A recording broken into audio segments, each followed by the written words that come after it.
Hey, everybody, welcome back to another Skill Stability Speaker Spotlight. These conversations are designed to give you a front row preview of the leaders who will be sharing powerful insights at our upcoming event here in Arkansas and why their message matters for business owners right now. At Skill Stability, we really believe growth should make your life better, not more chaotic. We're building businesses that are strong, sustainable, and aligned with what matters most: faith, family, health, and peace, not just chasing hustle and bigger numbers. And let's be honest for a second here. Every business owner eventually faces pressure: staff issues, financial stress, systems breaking, moments where it feels like everything is on fire and all at the same time. But what if those seasons weren't just something to survive? What if they were actually where your leadership gets forged? Today, I'm joined by Thaddeus, or very much known as Thud Hill, founder of Reset Leadership Group, representing Timothy Hill as well. Thud, you have spent over 25 years leading high-pressure organizations, scaling residential programs for at-risk youth from one location to 9 campuses across 5 states, managing more than 170 staff members, which is crazy to me, especially with what you do, while also navigating constant real-world crisis and craziness. And you're going to host a session inside of Skill Stability called Leading Through the Fire: How Crisis Builds Better Leaders and Stronger Businesses. And I am super excited for this because honestly, chaos is the one thing that I think we have promised in this world, especially in business. I think a lot of the times we talk about skill stability, and when we're speaking about this topic and the name of the event, is not because we believe that there's an opportunity to make business feel stable, because I don't think there's definitely an opportunity for that, but the stability really comes within us. So I'm excited to talk about this topic with you. Let's jump right in. I want to please, if I think I missed, in that very short intro, right? Like a lot of the experience that you've had over the years, I would love for you to tell everybody more about your background, what led you to what you're doing today. Yeah, thank you. And it's good to be with you. I'm excited to be with the team, Scale of Stability, this year, representing Reset Leadership Group as well as Timothy Hill Ranch. But my parents founded the organization Timothy Hill Ranch 50 years ago this year. And I started on my birthday, on my 18th birthday, I started doing some part-time work here, worked through college, and about halfway through college realized that this was probably something I was going to professionally pivot towards with my full-time once I got out of college. And so came back in May of 1995 and pretty much have held one full-time role with Timothy Hill Ranch, or one organization. I've had many roles. I've also done a lot of work in other nonprofit boards and consulting with other groups. And so definitely have helped lead others along the way. But obviously my greatest teaching tool has been working with young people coming out of crisis, but also organizationally developing one single site to multiple sites in multiple states. And I've learned a lot through that process, but while leading a crisis-centered organization where we're dealing with people and families that are constantly at high-level crisis points, and learning how to navigate them while also dealing with just the nonprofit world, which has its own unique elements of challenges in just leading a business where you can still, I had somebody told me years ago that there's no mission without margin. And so you still have to run the organization like a typical business. But there are some unique elements to running a nonprofit versus for-profit. But there's still so many things that I've learned in this journey that I believe are translatable to people from any industry. And so that's what I'm excited to get to share a little bit more about when we get together in a few weeks. I know. I cannot wait. I cannot believe that it's almost a month. We're almost a month away, which is crazy to me. Let's talk a little bit about your session, which I'm excited. I feel like trying to summarize, all of these years of experience in one breakout session, it's going to be hard. I cannot imagine how that, but I think you picked a topic that will be really impactful for everybody there.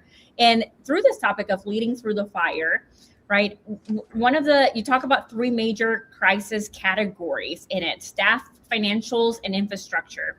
Can you break those down for us? Like what are you meaning by those 3, and talk a little bit more about the session and what people can expect there?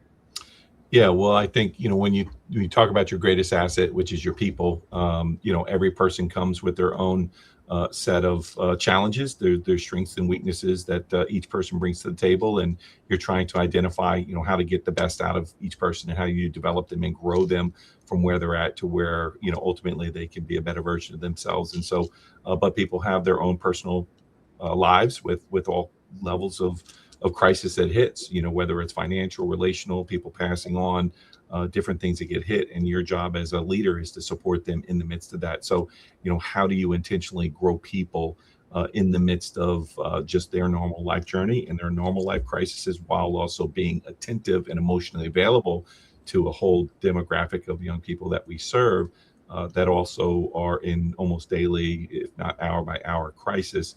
So it's unique to make sure that people have enough gas in their tank. And so one of the things we talk about from the leadership perspective is our job is to set a culture and environment where people want to come into work. And so how do you do that when you're coming into hard things? So that's just a little snippet around people. Obviously, financially, again, there's some unique challenges within the nonprofit world. I mean, generally speaking, what you might get paid for contract for services will cover basic costs, but doesn't cover any capital expenditures. And we're very facility heavy. So across our 9 campuses, I mean, we have hundreds and hundreds of acres across all these sites. And so managing somewhere between 600 and 700 acres of physical property with buildings and all of the infrastructure that's needed there. So, having to be able to fund that almost exclusively on donation dollars and helping your donor base to capture that vision, as opposed to a lot of products where you're paying for a specific service and you're getting something in return. Whereas here, you're selling the vision and getting people that really buy in because they have a heart for young people coming out of hard places, and they want to have an impact and they want to make a difference in the world. So, being able to navigate that, it creates its own set of challenges. And then on the infrastructure side, again, being in a facility management centered organization where it is a big part of our job is to make sure that things are not just clean, not just in good working order, but that you also are in compliance from fire code and state regulations. And so, on the campus that I sit in right here in New York, it's an 86-acre campus. We probably have about 12 buildings that we manage in terms of some aspect of licensed facilities, as well as barns and outbuildings and maintenance facilities. So it really is a unique environment where any physical facility you have requires 24/7 management as well. So just a few weeks ago, we had a 26-inch snowstorm here in New York, which is not that normal for Long Island. But man, when you get hit, I mean, it's all hands on deck. You're 4 a.m, 10 o'clock at night, whatever it takes to make sure that things are safe and orderly for folks. So it just gives you a unique lens how to pivot and how to problem solve, because you can't afford to say, well, I'll get back to that next week or I'll get back to that tomorrow, because people live with us 24/7. So it's a real interesting lens that I get to look through and I've had to lead through. And so I hope will bring some perspective on the folks that come to our session around how to help them learn to be better problem solvers, how to learn to make decisive decisions in short order, but also how to get counsel in the midst of that as well, that it doesn't all have to just rely on 1 or 2 people. And I seek a great deal of counsel throughout my leadership now, both with people that are mentors of mine, as well as people even around me, so that we can make sound decisions as it relates to infrastructure, staffing, and financial decisions. I mean, I think it really is business all about collaboration, right? And working together. I mean, obviously, some businesses are there's the transaction that is happening, right? But without like the trust and the vision on like the mission or the product, it cannot be achieved. One of the things that I loved, and JC and I, we got to visit your campus here in Arkansas. And I just I remember, I'm not going to quote it exactly how it is, but I think you said the line of like, love doesn't give breadcrumbs, or something along those lines. And to me, that was so like, that spoke to us, and one of the big reasons why we love, working with you guys and Timothy Hill. We're also going to have you and the kids, come and join us again this year, which I'm super excited to be able to bridge or create a little bit of that bridge, between what they're experiencing and what they're learning, and what they're looking forward to do after they graduate, from Timothy, and also those business owners, and making that connection. That has been one of the highlights, from last year that we still remember, when the kids were there. Just, we got to spend time together, and some of our speakers as well. So I thank you for that, and that opportunity to be able to visit, to learn more about your program and everything that you guys are doing. I think, like, if somebody's watching this and you're thinking, man, I tend to, like, struggle a lot with decision making. I tend to struggle a lot with freezing, or not being able to, like, make the right decision, and have that, like, paralysis that happens when you cannot make the decision quickly. I think this session is going to be really impactful in helping you navigate a lot of this. I'm curious on the staffing, because people is, like, number one thing right now, right? Like, as we're navigating a lot of innovation with AI in many businesses, we're trying to find ways to level up our teams, to level up what we're doing, and that has to be done through people, right? What do you believe are some early warning signs that there might be a staffing crisis coming in a business? Well, one of the things I would just say, I think, as a precursor to that is, I think it's really important to have a well-defined culture. And when I say well-defined, not just something that you've got hidden in some manual. I mean, you can see behind me, there's 3 boards there that have our vision, mission, values.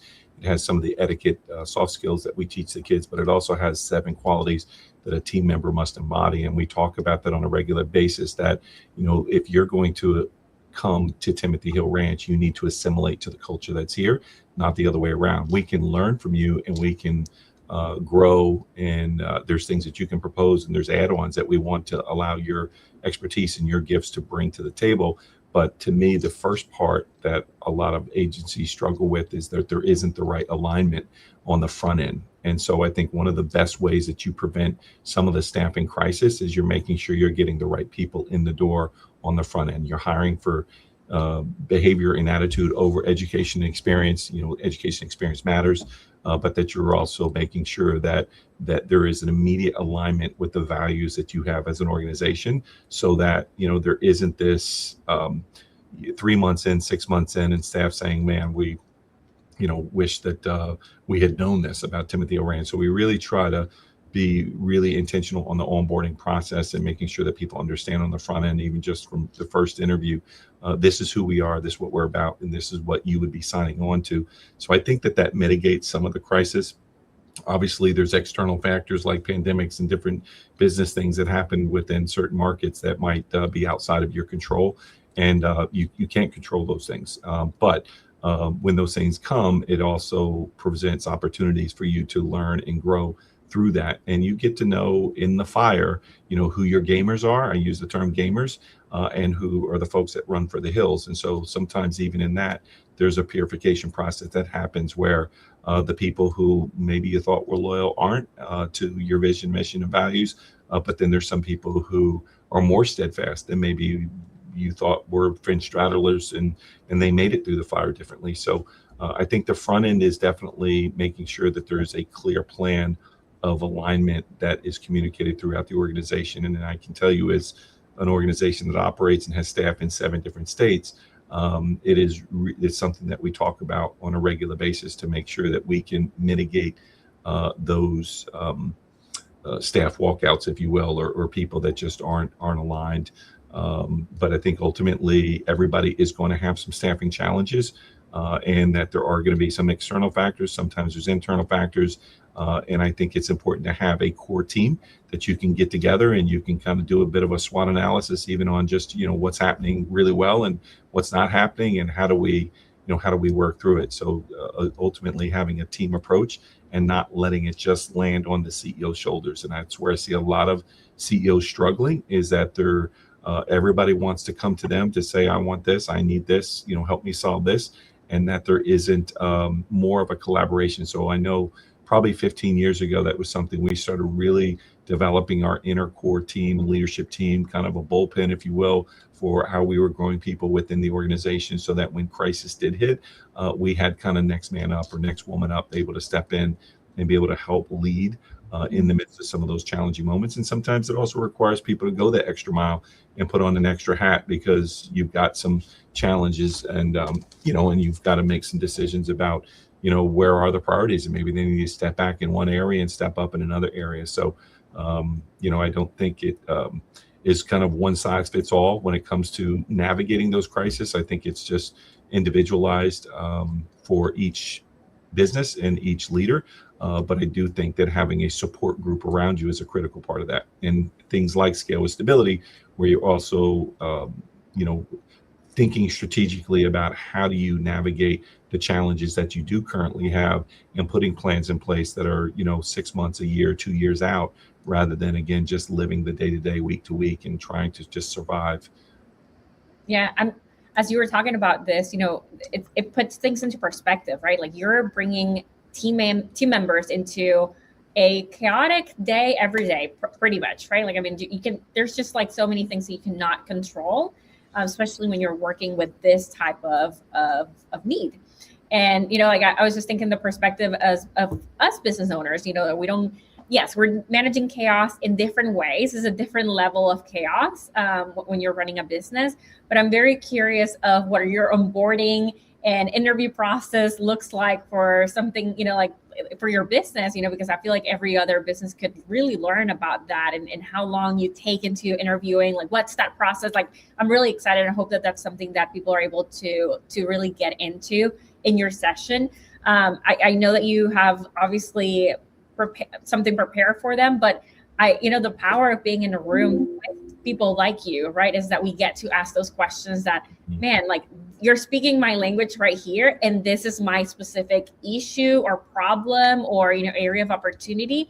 Let's talk about that. And so I'm really curious about the impact and transformation that room will hold as you're covering these topics and helping people navigate them. You talked about how leadership, especially this crisis, really help you navigate who you can become, right? And you even talked about this crisis as being leadership tools for you. Can you tell us more about that? What do you mean by that? And I'm curious if, like, through this crisis that you have gone through, you're right, in business, has there been any lessons that you have learned that maybe like you say, like, I'm never, like, you have to experience this in order to learn this.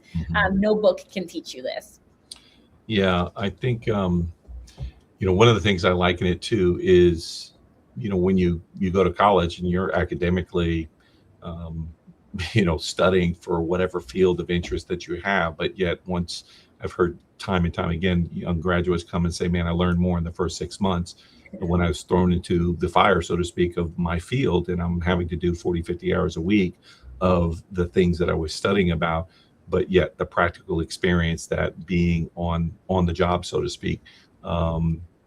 I think that for me, also being a part of an organization that does run 24/7, in some ways has not afforded me the opportunity to just clock out at 5 o'clock on a Friday. So when you just look at the cumulative hours of evenings and weekends, and it doesn't mean that I don't have balance, it doesn't mean that I haven't had times of respite, but you do go into this field a little bit differently, understanding you're not producing widgets, and it's not a 9 to 5. We're not doing banking hours. No disrespect, because I love my bankers, but it is different, and it forces a degree of proactive planning and strategizing that in some ways doesn't ever really turn off. And so I think, what I've just realized when it comes to crisis, though, there's the way you look at crisis often impacts the outcomes. And when you can look at every crisis as an opportunity, that there's something that can be gained, there's new opportunities that can come from it. If you look at it through that lens, if you're just stuck on the problem, then that's often people just fixate. And so then your lens is here versus like, okay, well, all right, this is a challenge in front of me, but okay, not just what are the solutions from this, but how does this challenge inform me on the way I do policy, the way I install systems?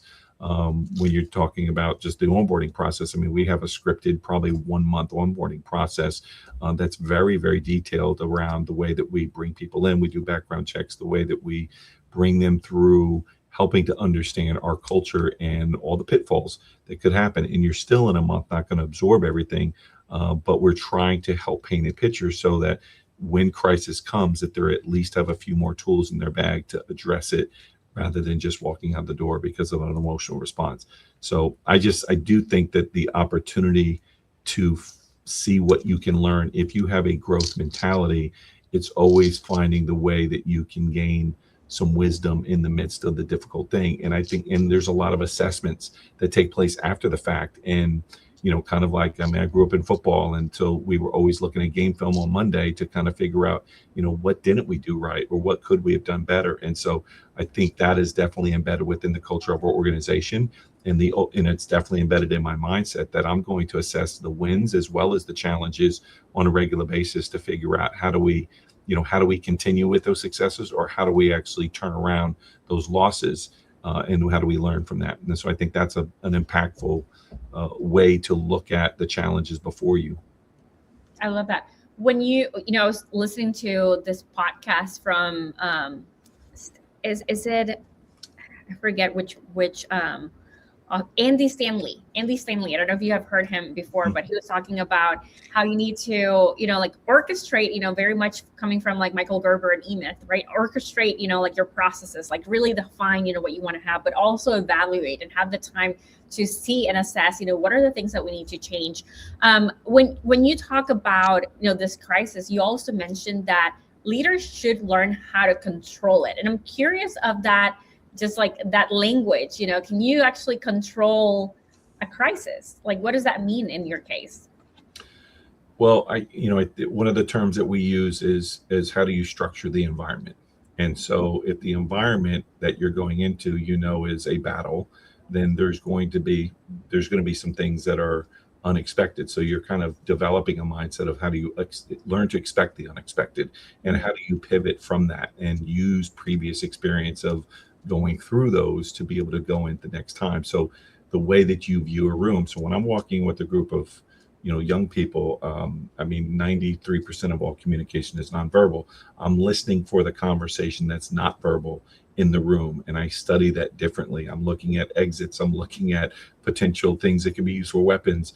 I've just learned that hey, those we're not going to just have knives just laying on the counter like that. There's no wisdom in that. We're not going to have a pocketbook with a lot of money, if a kid is going to be potentially tempted. So there's ways in which you can kind of structure the environment to mitigate, not eliminate, but mitigate the crisis that can come. And so it's kind of playing chess with crisis, so to speak. So how do you look 5-10 moves ahead, anticipating what could happen? Again, there's in no amount of experience, no amount of preparation can ever eliminate it, but you kind of walk in with a different lens, thinking through how do you. So again, and that part of that assessment period that we talked about on the back end can inform you to say, all right, if something like this were to happen again in the future, how could we get in front of that? Or when it happened, how could our response time be vastly different than it was this time? Because we found ourselves only reacting to it, feeling unprepared and uninformed, rather than saying, okay, well, this is happening again, or something similar is happening, so I have that experience to fall back on. And now I know we put a crisis plan in place, so to speak, so that we know how to address it. So I don't think that you can ever control the crisis completely, but I think that there are elements of the crisis that you can control in the way that you prepare. And again, it is learning to be as well prepared in the rooms you walk into. Yeah, I'm curious if you can remember or maybe pinpoint like one crisis that actually led to innovating, maybe like something, a process, a way of operating that you can still remember, especially throughout all these years. I'm sure that there are many, but one that you can share with us, that something that you innovated or adjusted based on, a major crisis that you experienced. Yeah, well, I'll tell you just specifically in the residential world, something that was a challenge was like in New York State, for instance, courts are required to put kids in the least restrictive facilities, and they kind of have to fail at that level first. And so sometimes kids that have been in the system, that are very savvy to the system, and they're used to probation officers and social case managers and even judges kind of, hey, don't do that again. And they're just kind of not really holding them accountable. And so one of the things that would produce was we would have sometimes kids that had a high level of they were just bold and willing to like go AWOL, even though they're court ordered, but they would just run off, and they might do that on a daily basis. And sometimes we couldn't remove those kids right away, and it might take a couple months. So one of the things that we started doing was negotiating with the counties that would send some of these kids that were highly at risk of runaways, for instance. And we said, we have to staff that differently. And so what it did, both for our business model as well as our operational side, was we started kind of negotiating, one-to-one.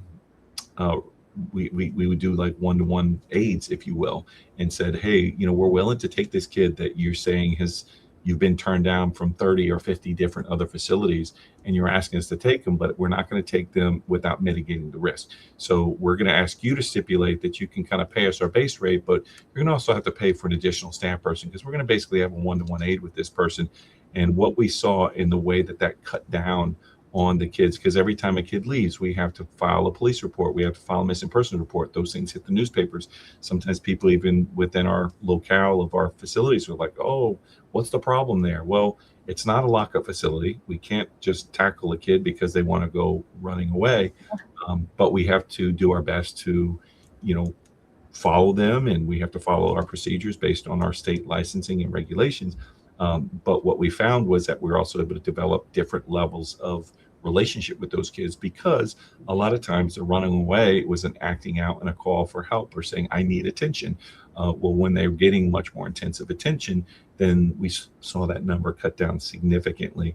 And so we implemented that like back in 2017, 2018, and we saw that transform the way. And so it taught us that, hey, even though there are standard staffing requirements, we could almost staff more intensely, knowing that we've got a handful of those kids are just going to need more intentional day-to-day hand-holding, so to speak, as they navigate their program. So that was one example, and it also impacted our bottom line and in the way that we got funded for some of that, because we were expending a lot of resources with those kids and not being reimbursed for it, and that was a challenge financially for us. I can imagine. Thank you for sharing that. Before you go, I assume that managing this crisis on a day-to-day basis, not only as the leader, but also navigating, like supporting other people that are navigating, managing this crisis, as teammates.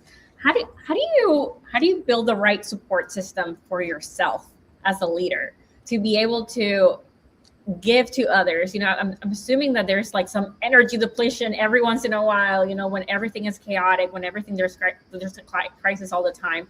This happens in business, every day, right? Like we are the number one person for any problem that comes up, if we're not delegating correctly and not creating the right systems. But how have you navigated that? How can a business owner build the right support system around them to be able to last, for a long time, especially in this type of situations?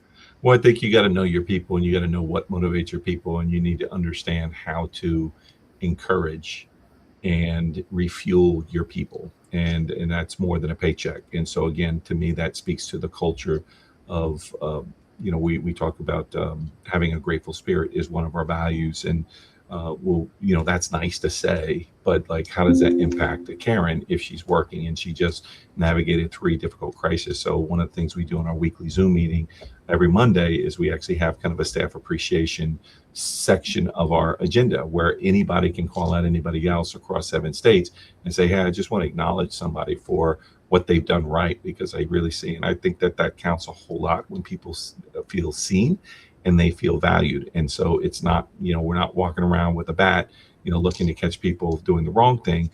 We're looking to walk around to figure out how do we hold up arms and how do we encourage others, knowing that we're in a very difficult field. And I know that our team has talked about how invaluable that is. It's one of, if not the favorite part of being a part of our staff meetings is that, and I admittedly built that in 25 years ago when I became executive director, because I'm not by nature a natural encourager. It's not that I don't care about people, but I'm often thinking 6, 7 steps in advance. And I knew that there were times where I'm not even celebrating the wins as they're going along or acknowledging people when they've done something really good. So I actually built it into my staff meetings really more for my benefit than anybody else's.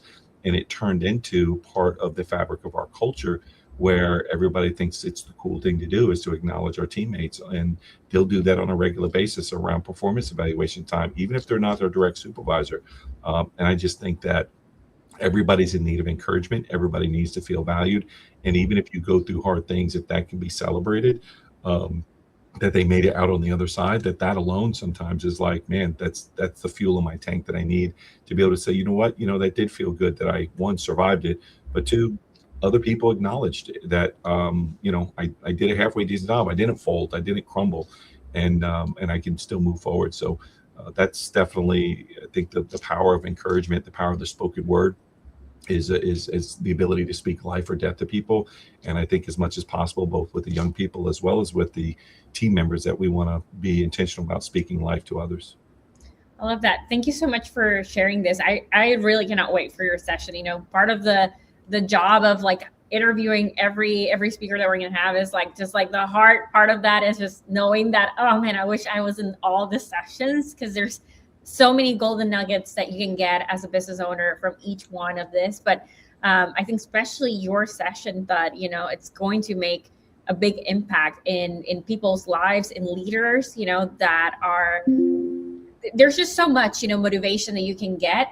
Sometimes you really need to understand how to create the right systems around you to be able to withstand the chaos that it's natural and happens all the time. For anybody that hasn't bought their ticket yet, what would be a word of advice, a tip that you would give them on why they should come to the event, why they should join us and you in the session happening in almost a month away? Yeah.